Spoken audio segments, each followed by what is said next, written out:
আমরা কিন্তু এখন লাউ বসাবো, লাউয়ের জন্য মাছের মাথা বাইরে নিলাম, দিয়ে দেবো বেরেস্তা দিয়ে। এখানে আছে আদা রসুন,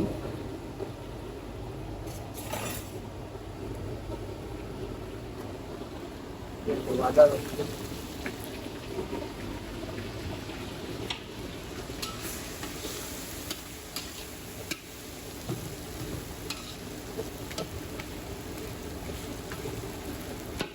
মাথার একটু হালকা বাইরে দিলাম।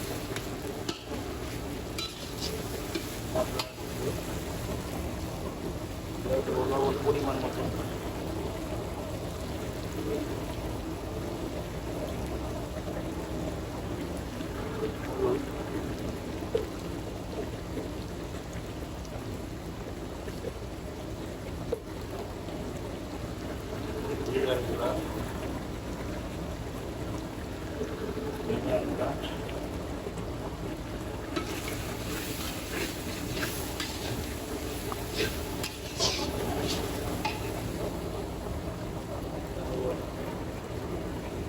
হালকা মরিচের গুঁড়া।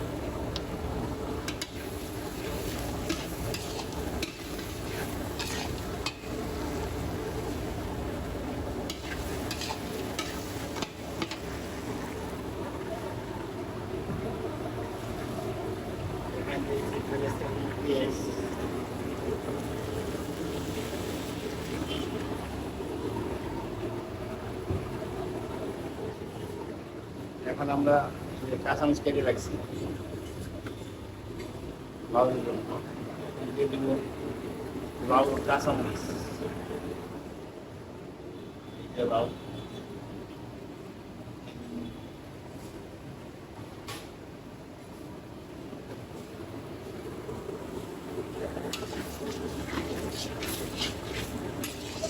ভালো মতো কষানোর পরে আমরা দিয়ে দেবো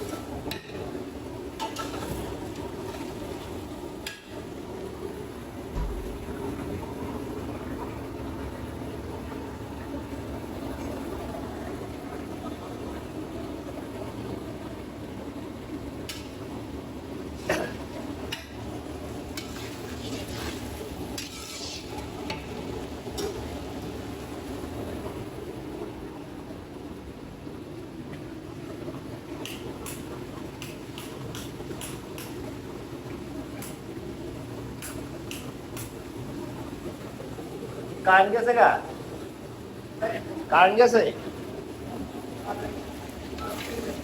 হ্যাঁ না নিজের টাকা নাই, না নিজের টাকা নাই।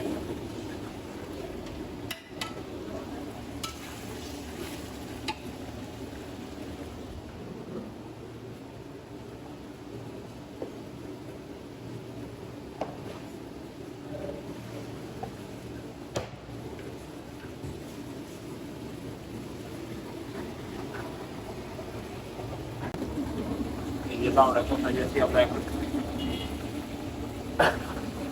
লাউ পাতা দিয়ে বেরেস্তা করা হয়েছে মাছ রান্নার জন্য, আর মুরগি বানানো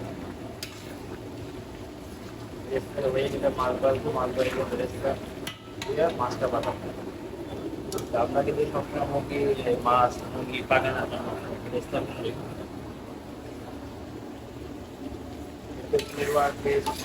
সব ভালো লাগে। আপনারাও ঘরে পাকানো বেরেস্তাটা করি পাকাবো, মানে ফ্লেভারটা অন্যরকম ফ্লেভার।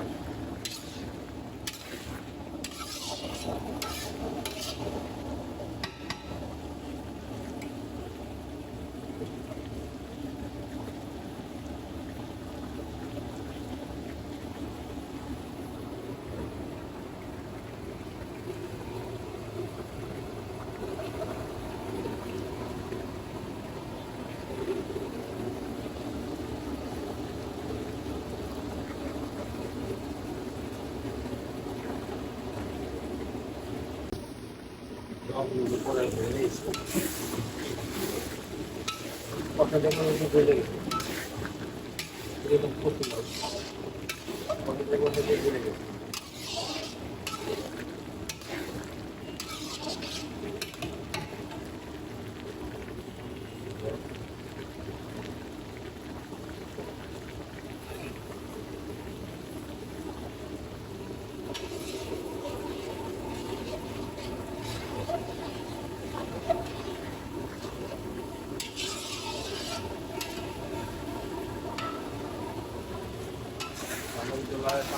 এই কষায় দিয়ে একটু একটু নামাই ভালো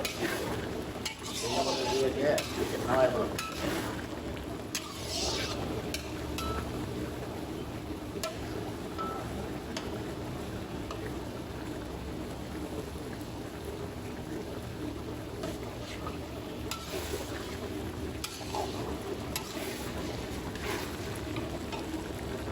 বুঝে গেছি মুরগি ফ্রাই করতেছি এখানে মুরগি বসাবো কড়াইতে পিস মুরগি সঙ্গে ওই 70-80 পিস মাছ হবে মানে মোট 100 জনের খাবার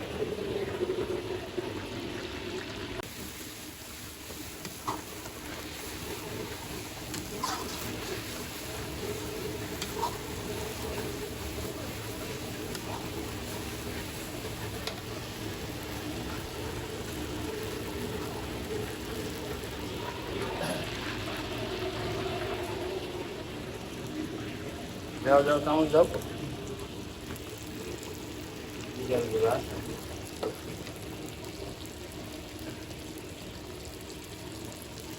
রসুন গুঁড়া মরিচের গুঁড়া দইনার গুঁড়া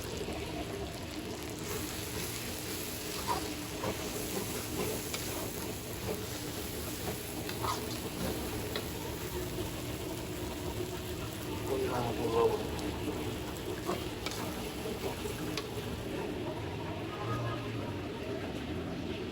আমাদের লবণ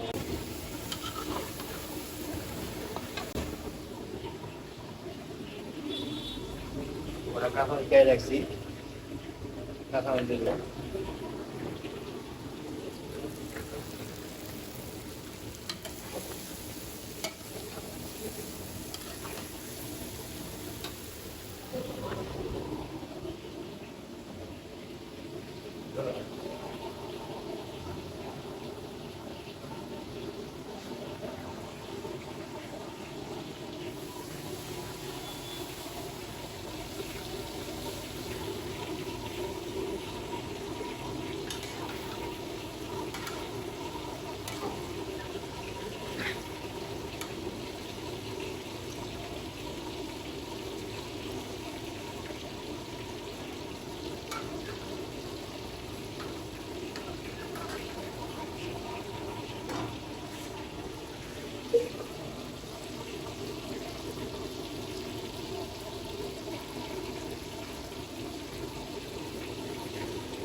মজাই ছিল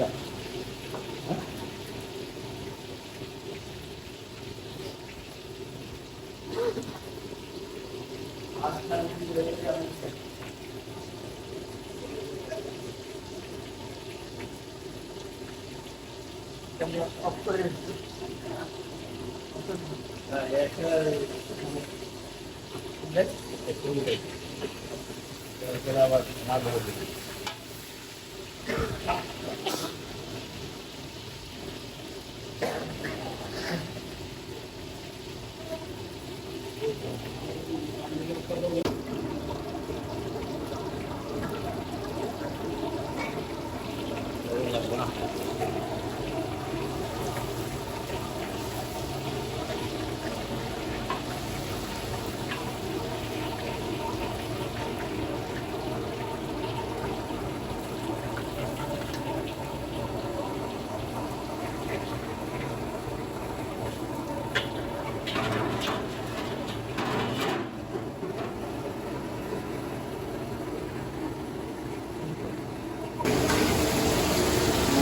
পকানো শেষ এইগুলো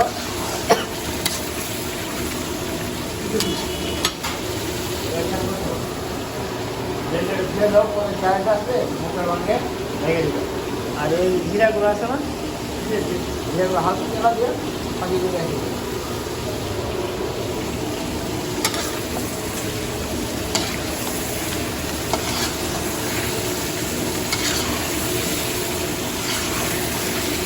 এটা হলো আপনার ঝাল মুরগির গোশ, ভাত দিয়ে খাবো, এগুলো ভাত দিয়ে খাবো।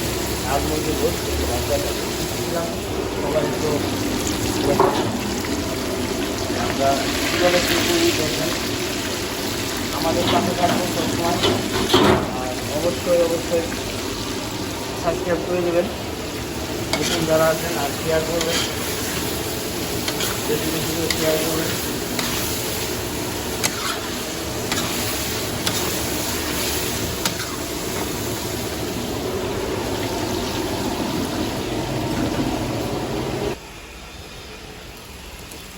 এখন মাছটা করে মাছের দিয়ে আদা বাটা বাদাম বাটা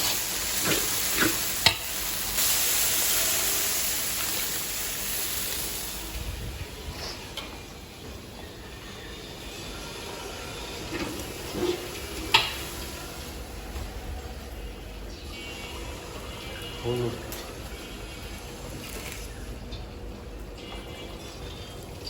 মরিচ,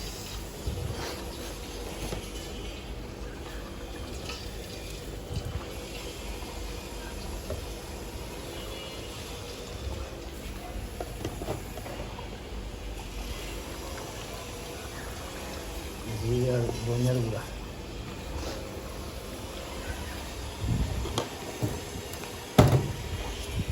দিয়ে দেবো পরিমাণ মতন লবণ।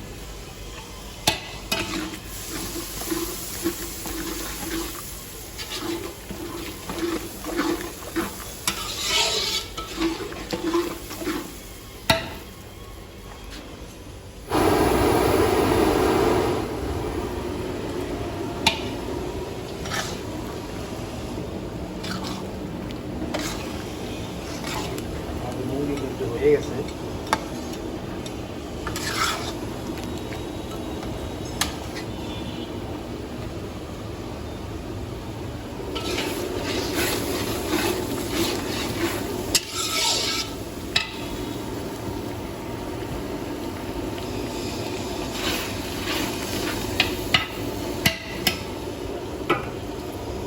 দিয়ে দেবো কাঁচামরিচ,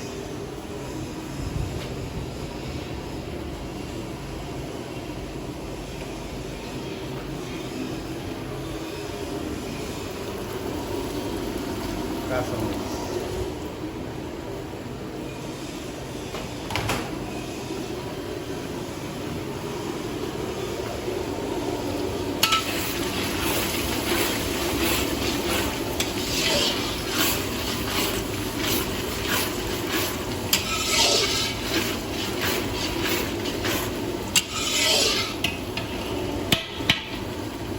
আমরা কিন্তু এখন তো মাছ পাকাইলে বাদাম বাটা দিয়েই আমরা মাছ পাকাই। আর বাদাম দিয়ে মাছ পাকাইলে ঝোলটা হয় ঘন, আর কিন্তু একটু কালারটা চেঞ্জ হয়ে যায়, মানে অন্যরকম একটা কালার আসে। এই জন্য আমরা বাদাম সবসময় ব্যবহার করি, বাদামের ঝোলটা হয় গাঢ়, এই আর কি। বাদাম ফ্লেভারটা সুন্দর হয়, এই জন্যই আমরা ব্যবহার করি বাদাম। এটা কিন্তু মনে করবেন না যে আপনারা কাঠ বাদাম, কাজু বাদাম বুঝলেন, এটা কিনা বাদাম।